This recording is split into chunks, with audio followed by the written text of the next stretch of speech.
Today we've got two sessions this afternoon. The one on anti-corruption that Grant is about to chair, and then we're having a session on our political attitude survey, and then a launch this evening, which I'd encourage you to come to as well. I think it's really fitting though that we're meeting now of all times. The Pacific is such a sort of topical thing, obviously both the region is so diverse, in Australia it's such a big topic. The State of the Pacific is really all about convening, bringing people from the region to discuss both research and policy issues that matter. It's really good to see you here. That's so much easier doing it face-to-face than remotely. We did some mini State of the Pacifics last year on Zoom, and it's so terrific seeing you all here in the flesh. So I'm going to hand over to Grant because time's pretty tight. I really hope this is a great opportunity to renew acquaintances. I hope you find the program that we've convened stimulating and rewarding and interesting. I look forward to talking to many of you over the next few days, and I really hope you have a good time. So thanks, Grant. It's a really exciting session, in part because it's my favourite topic, looking at corruption and anti-corruption in the Pacific. And the other reason why I'm quite excited is that we've got three excellent speakers who bring with them different disciplinary outlooks on this issue.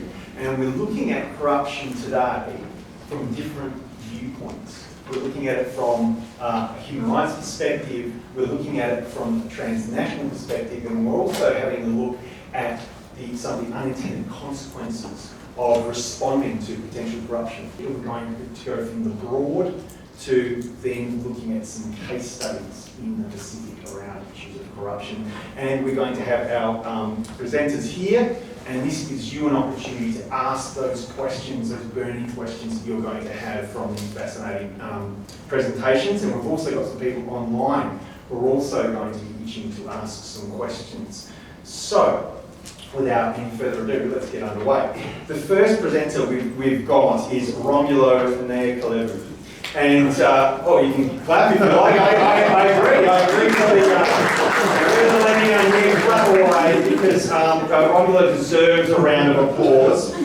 He is a human rights practitioner and advocate in the Pacific region. He's been doing that for over 15 years. He's really embedded and in the human rights space. He has been working with Pacific governments.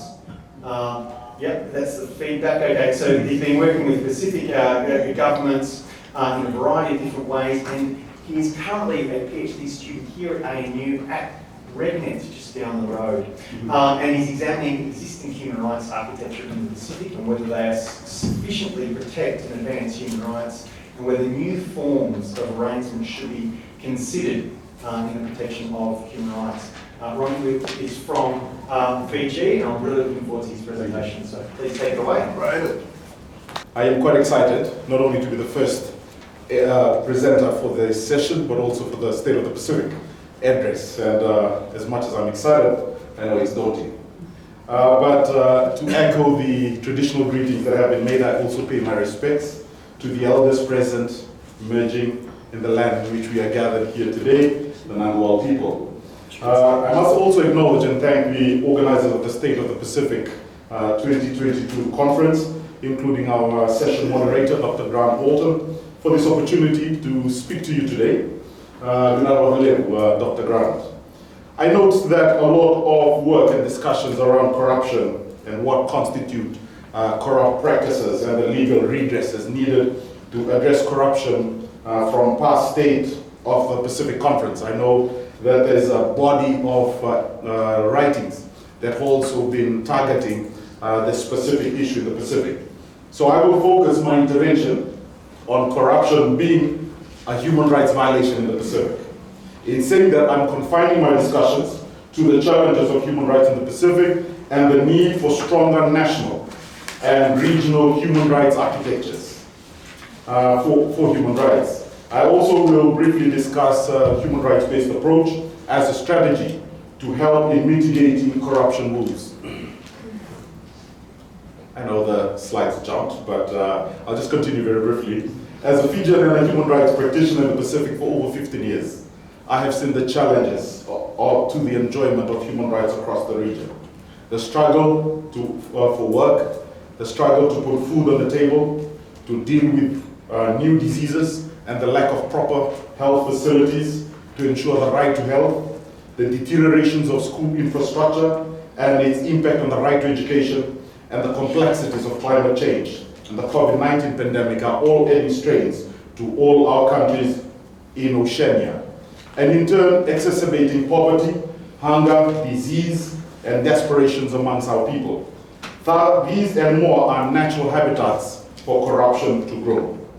Right across the Pacific, I also see the impact of corruption on infrastructures, on the state of the economy, on health and education, on freedoms and liberties. And that is why it is important in this discussion for me to focus on the urgency to look at corruption as a human rights violation in the Pacific. Corruption as a human rights violation, when we are talking about corruption, generally, we note that corruption has a human face. It impacts men, women, children, the minority, and everyone for that matter, and it affects us all as it affects us all in the region. And the linkages of corruption and human rights violation are evident in the state or its agents siphoning funds committed to building hospitals and schools or infrastructure and excess. And when individuals or groups abuse or siphon this money, it means that it deprives the rest of the population from the enjoyment of their basic rights. We know that corruption is arguably one of the biggest obstacles to the realization of human rights and the sustainable development goals. Corruption in and itself may not be a violation of human rights, but corruption has consequences that affects human rights. It undermines good government, distorts public policy, frustrates business opportunities, and leads to waste, mismanagement, and exploitation. One of the big issues in the Pacific is violence against women or the trafficking of women, which is an organized crime and one of the worst forms of human rights violation. It is often made possible because corruption is central to its operations. Bribes are often given to officials, police and immigration officers, border control officers, and so on, and the whole chain of officials involved. To examine corruption in terms of how it relates to the violation of human rights, we understand that it begins with a power relation perspective. And it focuses on who does what and to whom. First question, of course, is looking at does the corrupt act itself violate human rights? And I will be talking briefly about the direct violations that leads to direct violations which in the context of corruption, as well as the question of does it bring about other actions which eventually lead to the violation of human rights, which is an indirect violation of human rights. Who are involved in corruption and the violation of human rights? Is it the same or different actors who corrupt and abuse human rights? And as we look at the relationship of corruption and human rights, we know in particular that there is a strong element of corruption, in the discussions in the discourse of human rights to good governance, which is again a fundamental principle that is found in the major international human rights treaties, including the Universal Declaration of Human Rights and the covenants on civil and political rights, as well as economic, social, and cultural rights. Whilst there is very low ratification of these two covenants in the Pacific, the fact is that most of our governments recognize the aspirations of the spirit of the UDHR and so enshrine a lot of the rights in the UDHR within Pacific Island constitutions. Anti-corruption regimes that has also been created must ensure the protection of human rights.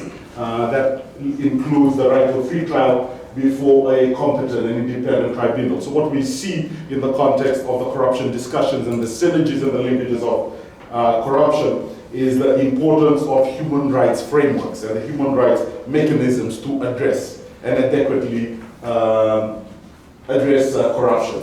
We also see that even within the context of the Universal Periodic Review, all Pacific Island governments have been recommended or have been queried on what they are doing in the areas of anti-corruption, including the ratification of UNCAC, as well as the subsequent implementation that is required following ratification. I note also a commentary by Ann Peters that states specifically highly corrupt are at the same time those with a poor human rights record. And whilst there is yet to be detailed studies to show the linkages of this in the Pacific, I note that for countries that have poor records in the Pacific, you note that there are perceptions of corruption in the governance of the country. I say that also in the context of Fiji, in particular, where there's a lot of cover to what the government does and the lack of accountability that often comes from government actions in a whole range of issues. The state, in this context, is the duty bearer, and the state in this context is the duty bearer, has the responsibility to protect human rights through ratification and implementation of human rights commitments. What we also note in the Pacific, for example, is the low levels of ratification. Whilst Fiji stands different in the context of ratification, the implementation of international human rights treaties is often challenging also. So sometimes this fuels the discussions of the ritualism of human rights, where Pacific states are actively engaging in ratification, but very poor in terms of implementation and reporting, which is the accountability mechanism to what they're actually doing on the ground with regards to the ratification commitments. We also note that often individuals are not aware of human rights. We often take this for granted that human rights is such a known concept. But when you break that down and try to understand the nuances of what human rights looks like and its applications on the ground, you will often see a disconnect between understanding, knowledge, as well as its actual implementation. I now move on to a cleanup campaign. Of course, this is it's noted in books and articles, but it was a term that the Fijian government used, the Fijian military used in to remove a democratically elected government in 2006. What it shows is that corruption is a huge concern in the Pacific. Peter Lamore, in his article From Cleanup to Corruption, Anti-Corruption in Fiji's Post-Politics, argues and discusses several types of corruption, which of course you can find in that particular paper. But two of the key issues that, two types of corruption that he refers to is after speaking with the military, who introduced the term management or leadership corruption, and the final discussion was around political corruption. And what the military did in Fiji in 2006 to justify the overthrow of an elected government was actually to argue a case for corruption by the former government of Ngarase. And it was interesting also as I prepared to speak today that Fiji has just found a third member of parliament guilty of corruption-related charges and had sentenced her to about 2 years imprisonment. And of course, we currently note a trend in Fiji. Like I said, a lot of this, in the absence of detailed research, the perception would show a certain type of trend around prosecution of anti-government people through corrupt charges. The success, of course, of Fiji's cleanup, and sorry, I'll just go back and show, from the slide, 3 of the cases of corruption that has been found against opposition members, including the former Prime Minister, who was eventually found guilty of corruption charges years after the coup that was carried out by the Fijian government. But we also note that the police tops the list of corrupt practices in Fiji, and I'll show that linkage later on to the ICCPR, in terms of the linkages between human rights and anti-corruption.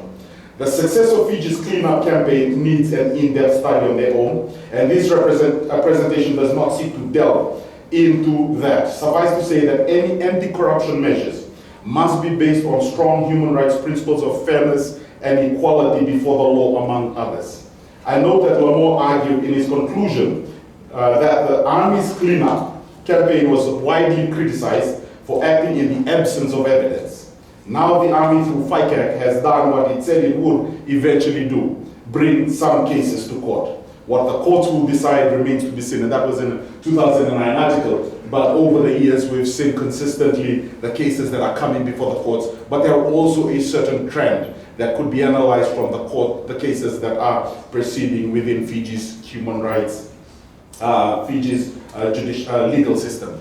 That is also to note that I think earlier this year, the parliament approved through what has been challenged, a means in which new legislations are passed overnight without actual consultation to show the gravity of the legislation and its impact. And the legislation that was passed earlier this year was the creation of a standalone anti-corruption high court. The regulatory systems, of course, around anti-corruption must not be weaponized as a political tool to silence dissent or oppress human rights further. And I say this because it is important to note that all Pacific Island countries have criminalized most corruption offenses and have ratified UNCAC, with Tonga becoming, of course, one of the latest member states in the region. This is the linkages I was talking about earlier. The development blog, policy blog notes that in June 2019, the Human Rights HRMI produced scores of diverse samples of 19 countries, and Fiji scored 3.5 out of 10 for empowerment rights, which includes the right to participate in government, the right of opinion and expression, and the right to assembly and association.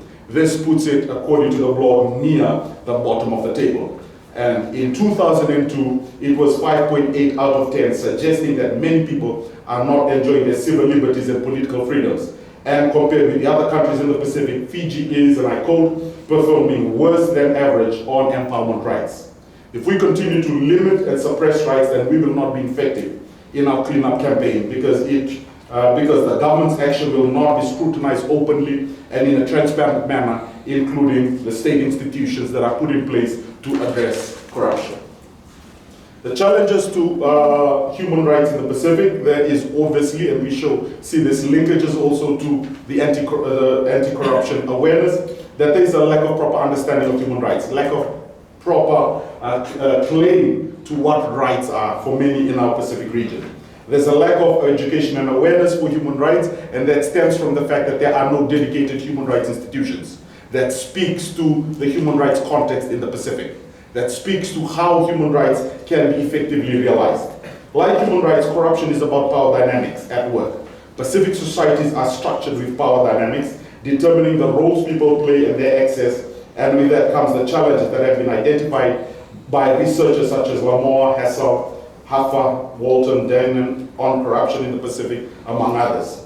Because of the challenges to understand human rights across the Pacific, many are not able to adequately engage the state system on their rights. And what we find is that often state practices are not questioned. State practices are not critiqued because of the lack of understanding of people's engagement with the state around human rights.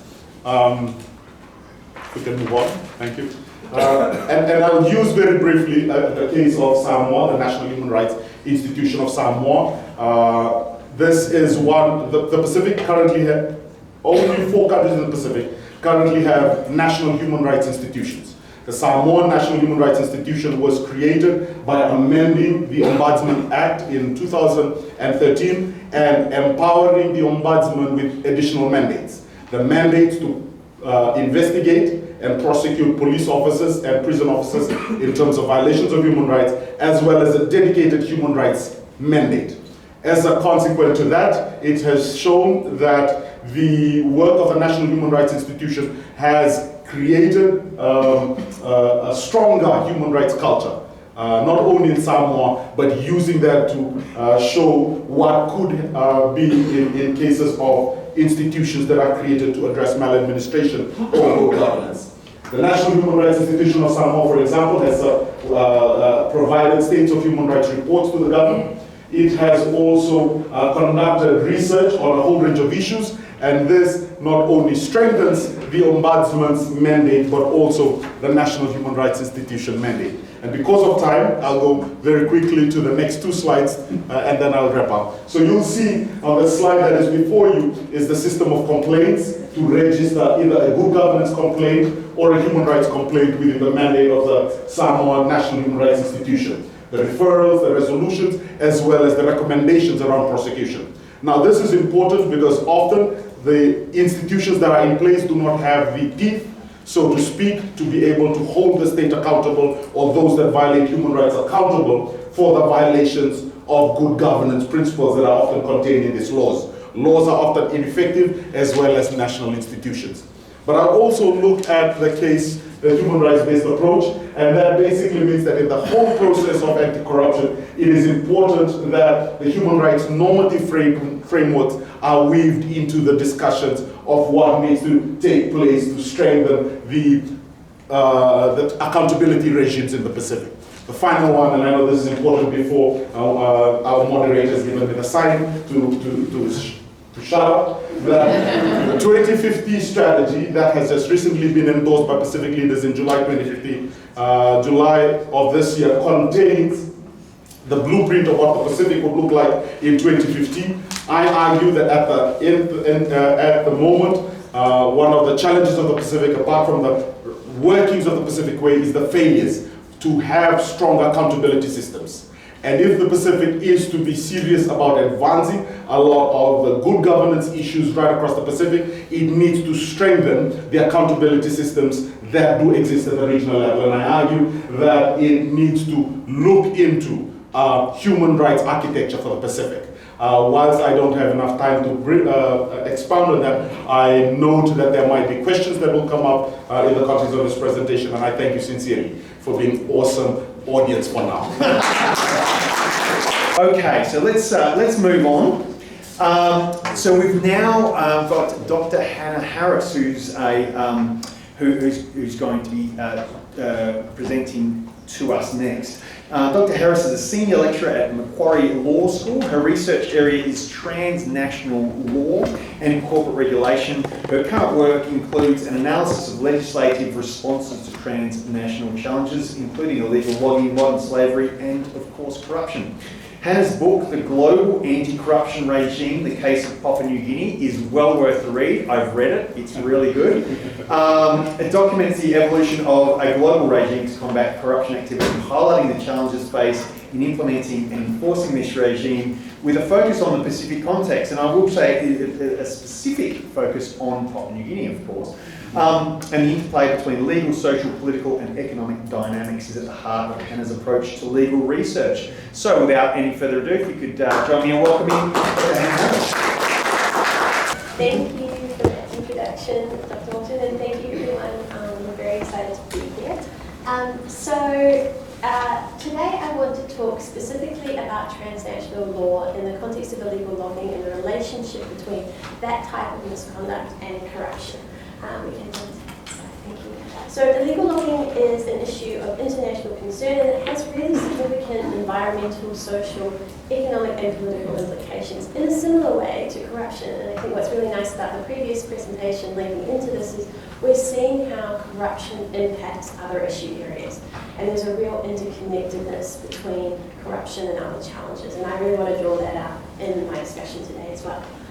So in the Pacific region, forestry is an important industry, and forests are an essential economic, social and cultural resource. Unfortunately, illegal logging and associated harmful deforestation are significant concerns in the region, and corruption plays a really significant role in enabling these harmful practices. As a timber importer and an influential regional actor, Australia contributes to the risk of illegal logging in the Pacific, and because of this, in an effort to align with an evolving transnational norm of eliminating illegal logging, Australia has passed import regulations, the Illegal Logging Prohibition Act, and subsequent regulations, which were originally written in 2012. And these form part of a transnational framework to prevent illegal logging. These regulations, however, do not adequately address the role of corruption in the forestry industry in the Pacific, and globally for that matter, and this really limits the effectiveness. So today's presentation documents my work in this space.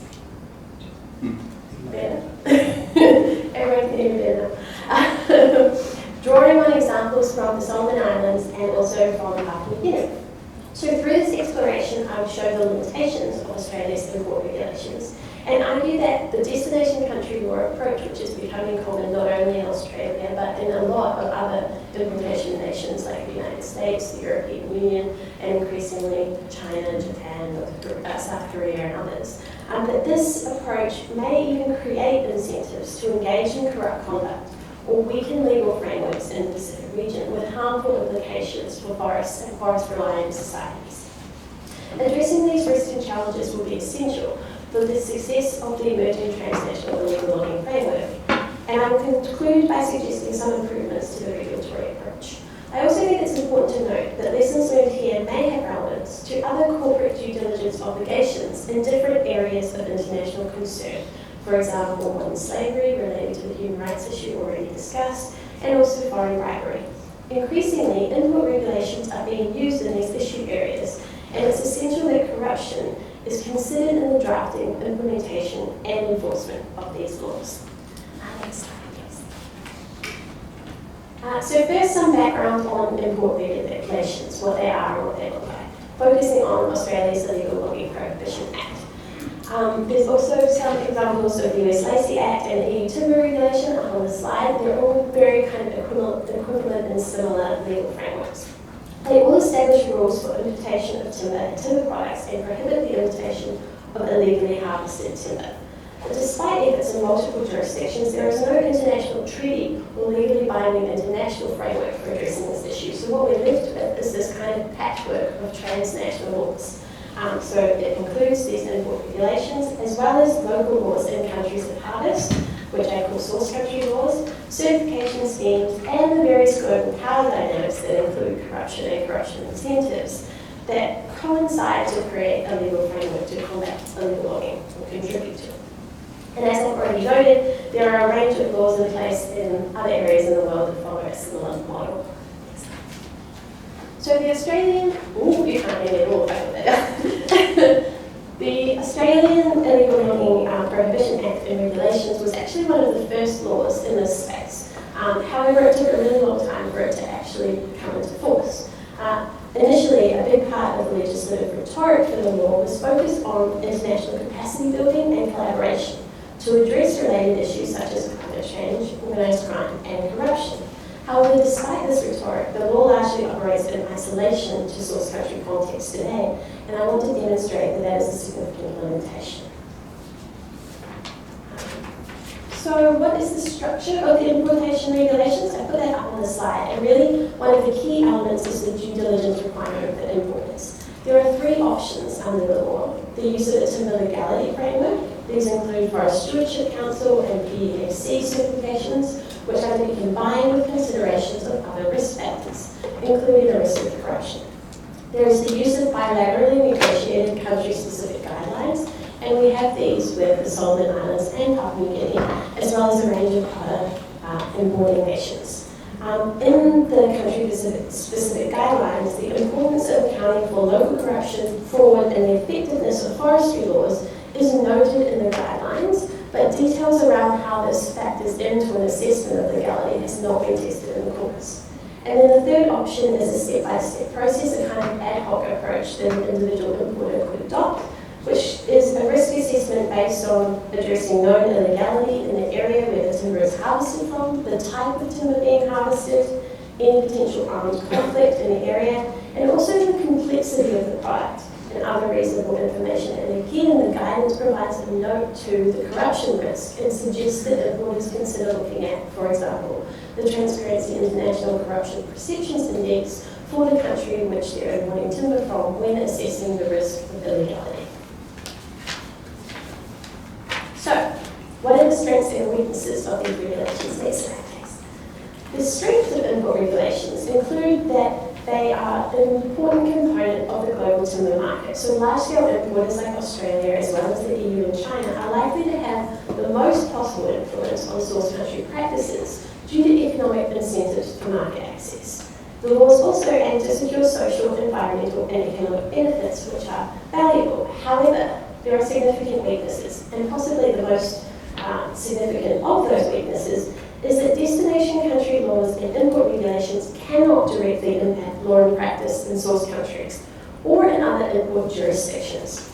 Simultaneously, these laws are reliant on destination country definitions of legality, amplifying the risk of corruption and fraud. Corruption may impact the appearance of legality through bribes to officials in charge of documentation, and corruption may also run deep enough in some source countries to enable corporate actors to influence domestic law and regulation in ways that does not align with the objectives of sustainability or culturally and socially appropriate land use. Next slide, please.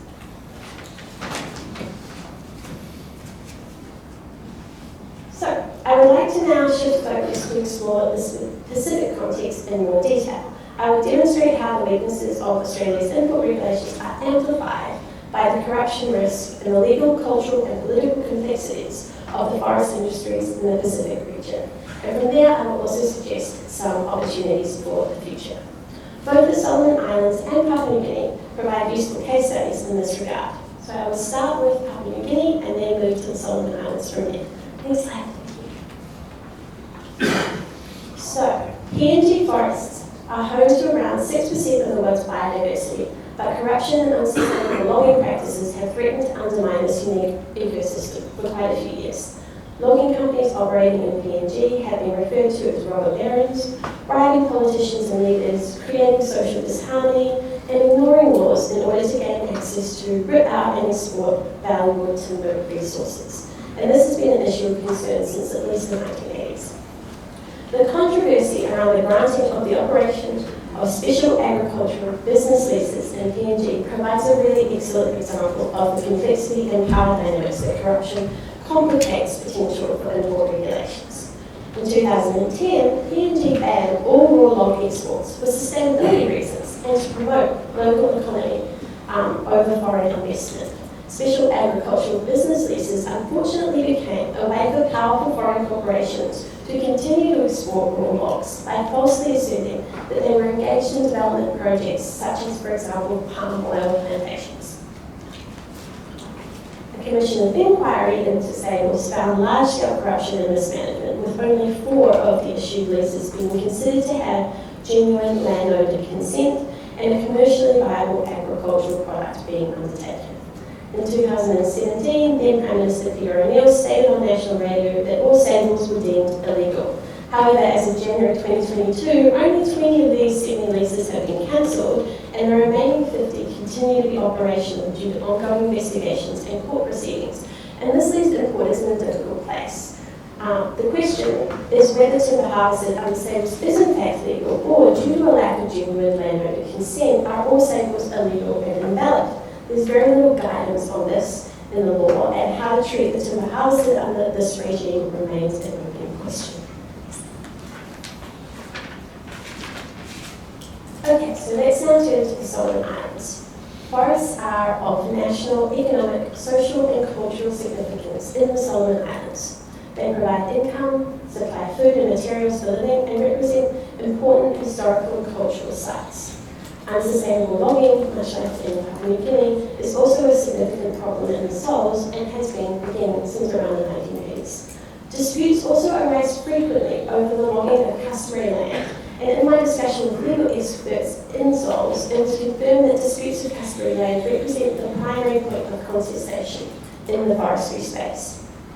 These disputes are a product of the complex domestic regulatory framework in the Solomon Islands, in particular the Forest Resource and Timber Utilisation Act and its relationship to customary land issues. Next slide, please. This act sets out an 8-step process in order to establish legality, and once the process has been completed, as set out on the slide, there are still further requirements, including securing the development consent and business license from the provincial government. So there's also multiple layers of government that have to sign off on this process. At each of these 8 stages and the subsequent stages, problems and disputes can arise, and the risk of corruption is really significant. Often, the multi-step process is circumvented. For example, during fieldwork interviews, I was informed that some provincial executives do not make the necessary recommendation that an application would be rejected, even if they receive substantial objections from customary owners. In cases where this occurs, any such subsequent logging would typically be illegal, even if the felling or mill license was ultimately granted. However, it would be extremely difficult to trace whether such a discrepancy had occurred, and the difficulty is magnified once the timber is harvested and exported from the country. Another complication arises with the granting of a certificate of determination, which establishes which people are entitled to grant timber rights and the timber rights agreement with the logging company. Often, those who are entitled to grant rights under the Act are not the customary owners of land. However, the legal framework for establishing legitimate customary ownership is separate from the Forest Law framework, making it invisible to import regulations like the Australian Act. During my field research, one interview participant who was operating in the Solomon Islands emphasised that the process for establishing customary ownership is complex, and even once ownership is settled, logging operations often move to other sites without consent. Whilst compensation for destruction of forests may be possible and has actually been secured through the Solomon Islands courts in some instances, usually companies find ways around providing compensation, such as using insolvency or other corporate law and financial structures. The incentives and opportunities for corporations to manipulate the complex legal system in the Solomon Islands are significant and present obstacles for effectiveness of destination country laws and regulations such as Australia's Illegal Logging Prohibition Act. Beyond the law, it is also important to recognise the cultural, economic and political complexities of the Solomon Islands, which further complicate the operating environment. In most instances, what motivates many customary landowning communities to engage in logging or any other large-scale natural resource development project is the potential for financial benefit that it brings. Those who allow logging on their land often do not have access to other forms of income generation, and furthermore, the reliance of the Solomon Islands government on revenues generated from logging create a very similar dynamic. This dependency helps to explain why efforts to reform forestry law in the Sols have often been thwarted. During my fieldwork, interview participants often raise the problem of dual roles held by government officials as both politicians and logging licence holders. Prominent leaders and members of parliament often act as middlemen, facilitating logging contracts with foreign companies who may seek to avoid legitimate legal processes. Again, this is a very difficult dynamic to detect using the destination country due diligence approach, which is focused on formal compliance of specific legal documents, rather than the processes used to obtain them. It is almost impossible for destination country laws and import regulations to account for these power dynamics, which shape the operation of the Forest Act and other laws in the Solomon Islands. It is also difficult to enable these laws to fully take into account the cultural, economic and social context. But I assume that this does not mean that destination country laws and import regulations should be abandoned as a tool to end illegal logging. Certainly, such an implication is also unlikely to get much traction, as this is kind of the norm now for how we're addressing illegal logging through this transnational framework. However, I assert that there is a need to go beyond implementation and enforcement of import regulations and to re-engage with the cooperative and collaborative approach that was envisioned in the early stages of development of the Australian law and regulations.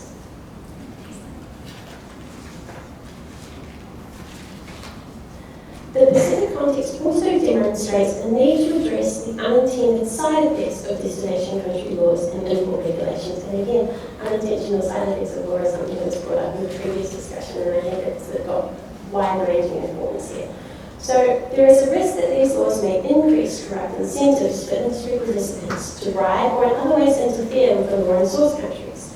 As destination country laws continue to proliferate, corporations in source countries will have two options: to comply with source country laws or to circumvent them and secure documentation that suggests compliance. As long as the second option remains available and provides economic advantage, destination country laws will be limited in their power to impact source country practices. There is a further risk that the influence of corporate actors in source countries will enable them to alter the structure of source country laws. If this occurs, compliance and legality will benefit the corporate interest rather than social, environmental, and economic interests of landowners and forest communities.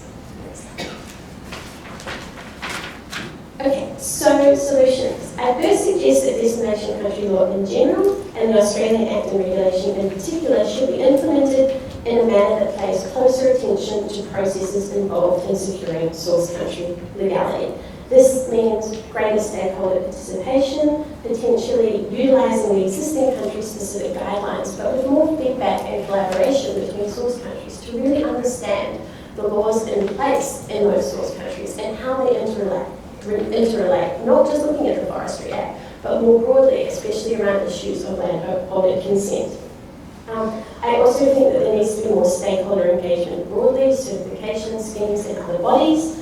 And I can definitely discuss some of this further in question time because I can go pretty much out of time. But ultimately, source country context shapes the effectiveness of import regulations, and the risk of corruption and corrupt incentives must be addressed and acknowledged in this context. Without doing that, the transnational frameworks to combat illegal logging will continue to be lost, along with the world's biodiversity and cultural heritage. Thank you very much. Okay, our final presenter for this session is Michael Kabuni. Now, Michael is a PhD student here at the ANU, doing his PhD on money laundering in Papua New Guinea and in Fiji. He's located in the Department of Pacific Affairs and supported by the Australian Pacific Security College. So Michael is going to be looking at some of the unintended consequences of corruption and looking specifically at anti-money laundering regimes. Over to you, Michael.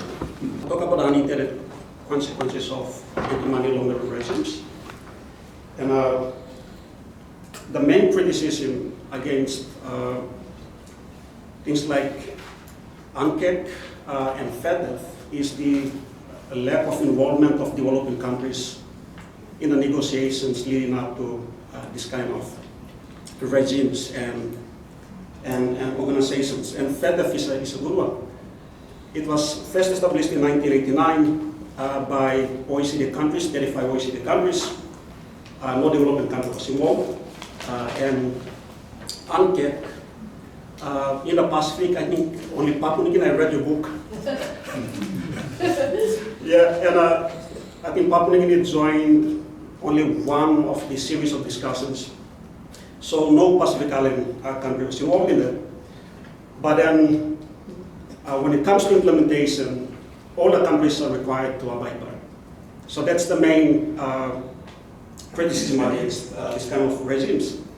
And there is validity to it because when you have the developing club or developed club make the laws, they don't take into account the different challenges that developing countries have.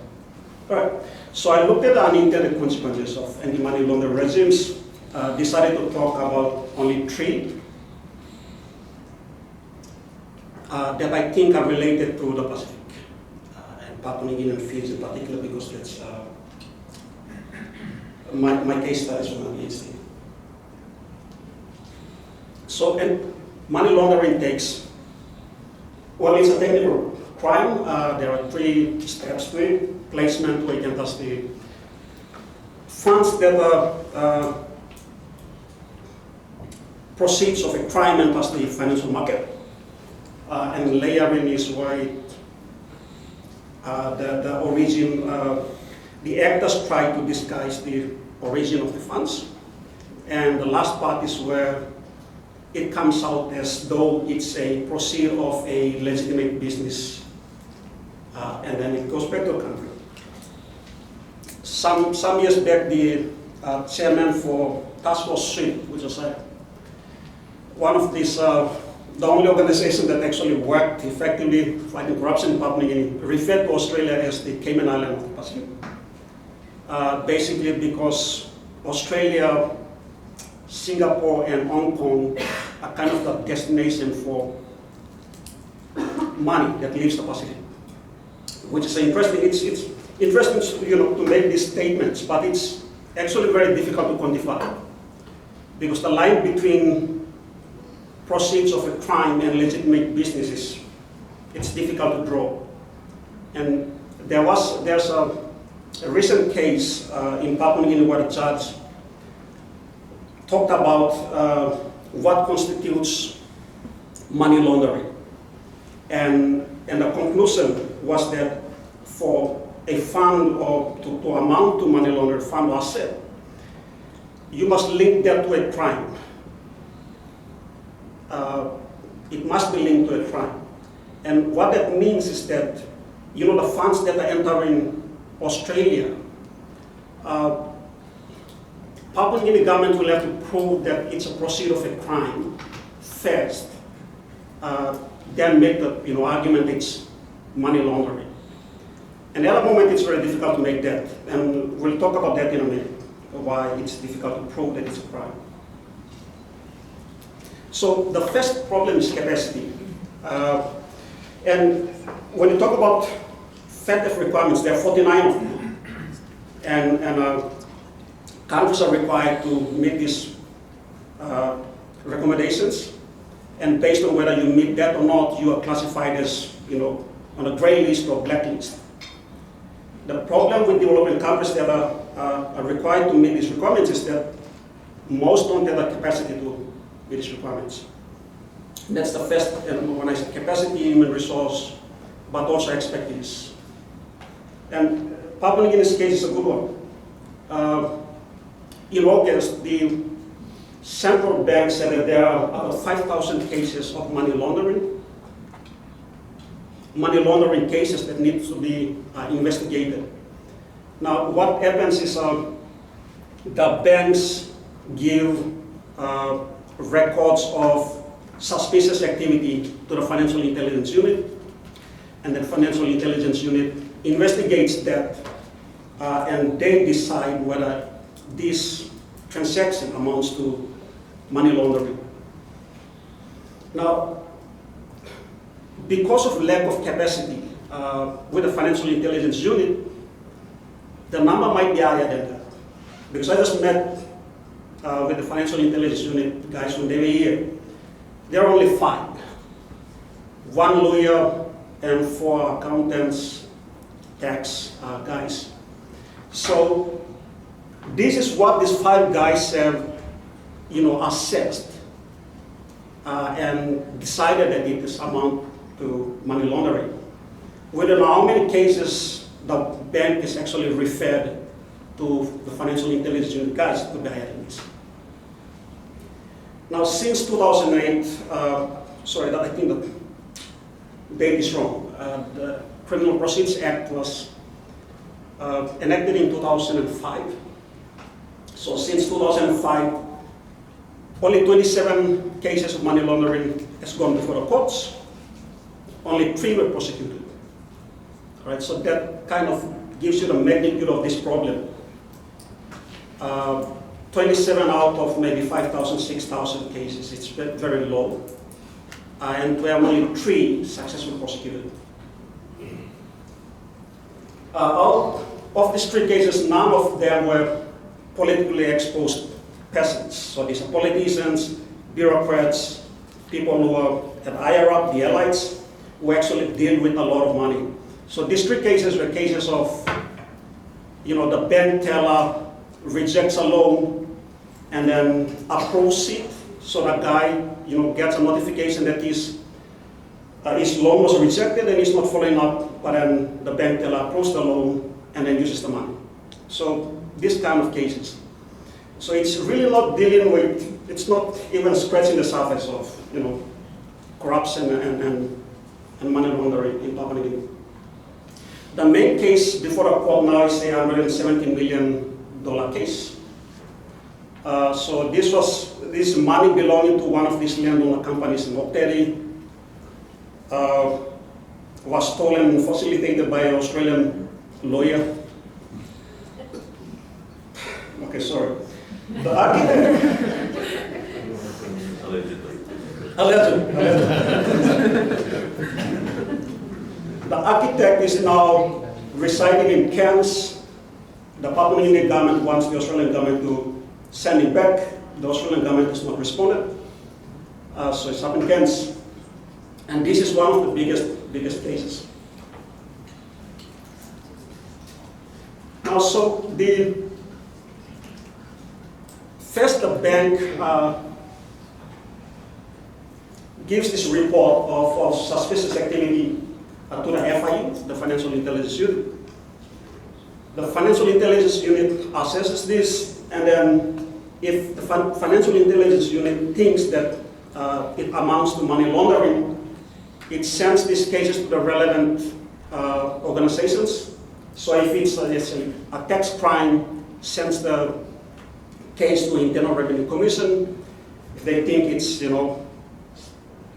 customs might be the main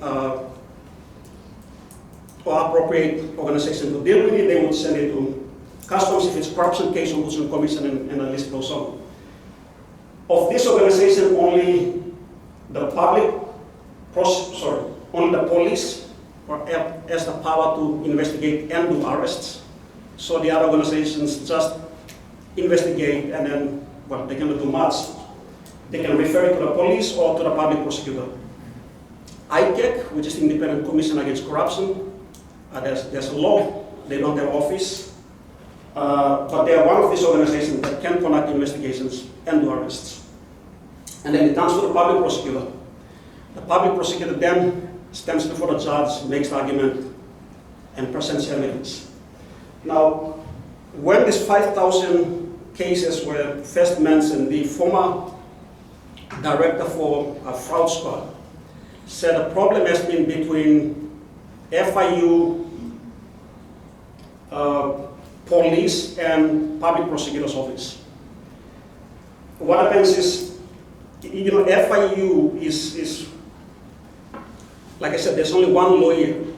What the police expects from FIU is that FIU should state what laws were violated. And FIU does not have the capacity to do that. So they just send these cases to the police.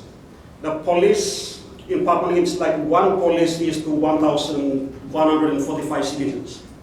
So it's actually very low, and they prioritize which case to do. So again, it's a case of capacity, but it's also, money laundering is a very technical case, and police are not trained to follow the money and things like that. And then it goes to the public prosecutor, and what a public prosecutor does is that public prosecutor prefers prosecuting cases of misappropriation instead of money laundering, because the penalties for misappropriation is higher than money laundering. So you give a case before the public prosecutor. The public prosecutor actually looks at a case, and it's at the discretion of the public prosecutor which case to pursue. And when it eventually gets before the court, the politician and businessmen bring out Australian lawyers, highly trained, and they go up against Papua New Guinea public prosecutors who deal with anything from domestic violence to murder. So they are not trained to deal with these very technical cases. And that's partly one of the reasons why they are very low success rate. It's because they're coming up against some very, very well-trained lawyers. So that's the first one. The second one is the impact on the unbanked. Why does the unbanked matter? Because the Pacific region has one of the highest rate of unbanked population. So this just few figures of the Asia Pacific region alone has 0.9 or 9 million, 0.9 billion. Papua New Guinea, so unbanked PNG is about 8 million. That's the population around 10 million, so that's very high.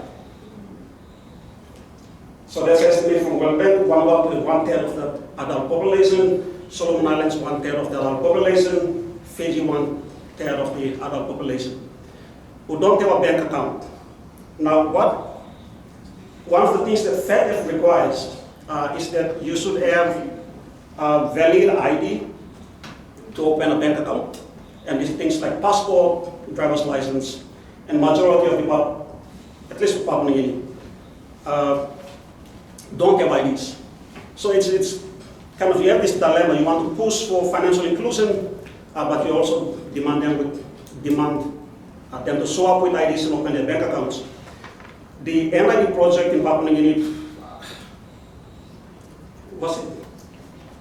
Corruption case. Yeah, okay. 800 kidnapped per ID. Right. That's the value spending so far. Yeah, it's supposed to be free. So about 500,000, I think.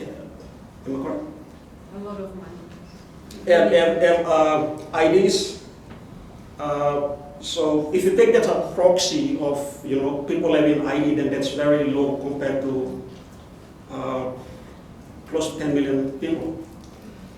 So and these requirements, customer due diligence is actually a FATF requirement, and it's been kind of imposed on the developing countries. So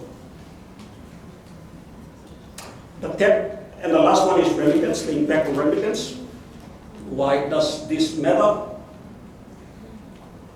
Remittance to developing countries are about 440 billion per year. That's 3 times more than the aid given to developing countries. It's a lot of money.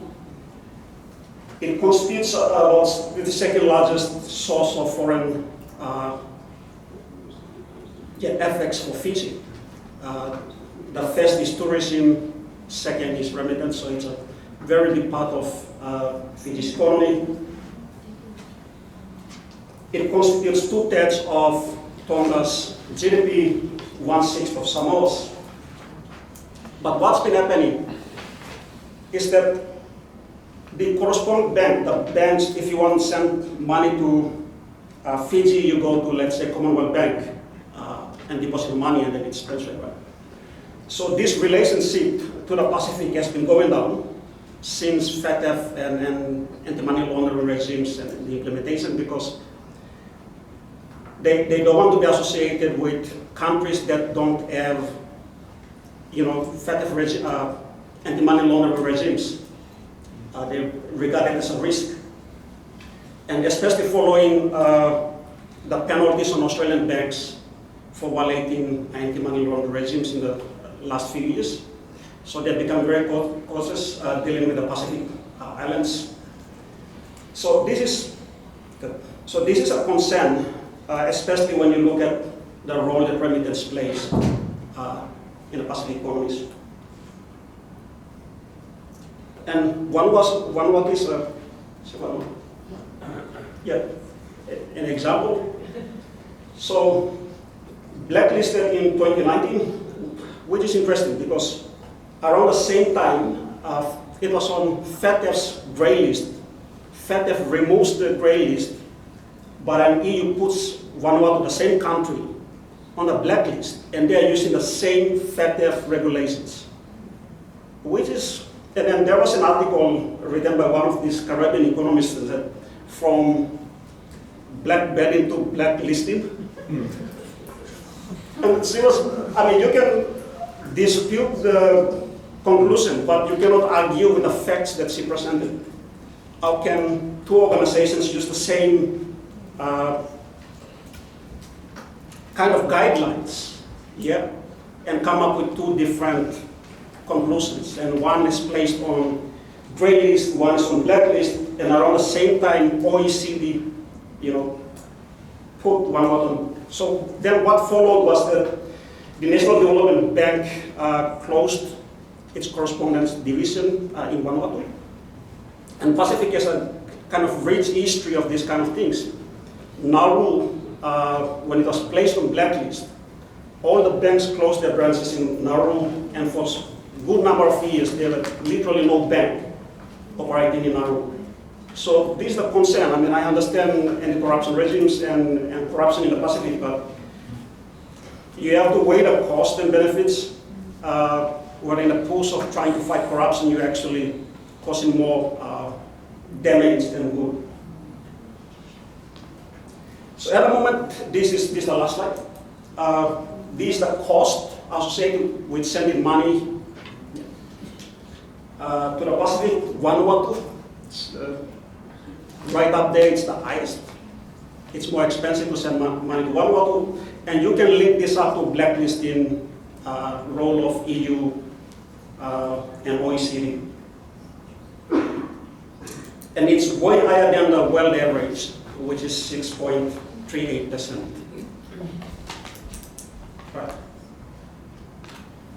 Yes, I think that's it. Thanks. Thanks